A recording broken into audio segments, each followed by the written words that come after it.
شايفين الصورة دي؟ الصورة دي هي اكتر صورة منتشرة على السوشيال ميديا من امبارح تقريبا، والصورة بتقول ان زيزو اجتمع مع مسؤولين الشباب السعودي وحسم معاهم الانتقال للشباب. تعال اقول لك التفاصيل كلها. بقالنا يومين بنسمع عن عرض لاحمد السيد زيزو من الشباب السعودي.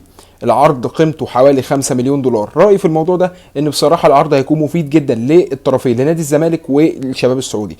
نادي الزمالك بسبب ان هيخش له مبلغ كبير جدا بالدولار يقدر ان هو يجيب منه اكتر من صفقة، والشباب السعودي هيكسب لعيب كبير جدا. ودايما انا بقول في كل فيديوهاتي ان احمد السيد زيزو اذا كان مش موجود في نادي الزمالك فانا اتمنى الاحتراف، ومفيش احسن من الاحتراف في الدوري السعودي في الوقت الحالي. الشباب السعودي من الفرق الجامدة جدا اللي عندها لعيبة كويسة. شفنا كلام من المستشار مرتضى منصور. انا بصراحه ما اعرفش ايه صفته ان هو يتكلم في موضوع زي ده حاليا، هل هو رئيس نادي الزمالك او لا، انا بصراحه ما اعرفش.